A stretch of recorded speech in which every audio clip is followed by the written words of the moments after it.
The situation in Iran is escalating, with the leadership in Tehran issuing severe threats against protesters as the death toll from police violence continues to rise. Human rights organizations are constantly revising these numbers upwards, suggesting the actual fatalities could be significantly higher. These mass demonstrations, now in their 15th day, were initially sparked by a profound economic crisis and a sudden crash of the national currency, the rial, beginning with angry traders in Tehran and quickly spreading nationwide. According to activists, at least 490 demonstrators have been killed in the past 2 weeks. This figure comes from the United States television channel CNN, citing the US-based human rights network Iranian. Activists describe these actions as a massacre aimed at suppressing the unrest. Additionally, around 10,700 people have been arrested, while an Israeli government official cited by Axios correspondent Barak Ravid on X suggested over 1,000 fatalities. These figures remain unverified.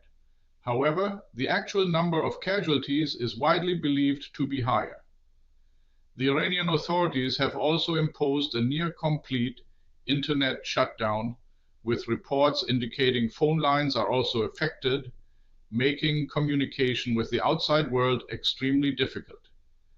Despite the escalating violence, threats from the security apparatus, and a virtual internet blackout, the mass protests persist, having spread to 185 cities. An analysis by the United States Institute for the Study of War indicates a hardening stance from the Iranian leadership, which now labels demonstrators as terrorists rather than hooligans. This shift appears intended to justify further severe crackdowns, as the government increasingly views the protests as a military problem.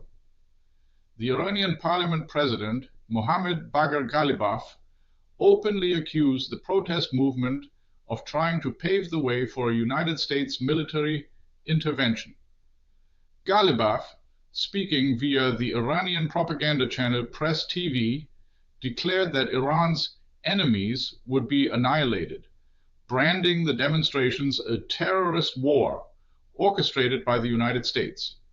He further threatened that any United States attack would lead to retaliatory strikes against regional U.S. military bases and against Israel. In response, former United States President Donald Trump pledged support to the protesters, stating on Truth Social, quote, "Iran strives for freedom, perhaps like never before. The USA is ready to help," unquote. The precise nature of this assistance remains ambiguous. The New York Times reported that United States officials had recently briefed Trump on potential military strike options in Iran, with him seriously considering an attack over the protest suppression. Iran expert Ali Vaez, however, highlighted a critical dilemma. Too little action by the United States might be ineffective, while too much could cause irreparable damage with unforeseen global consequences. Meanwhile, Israel's army leadership, while calling the protests an internal Iranian affair, affirmed its defensive preparedness, stating it could react with force if necessary.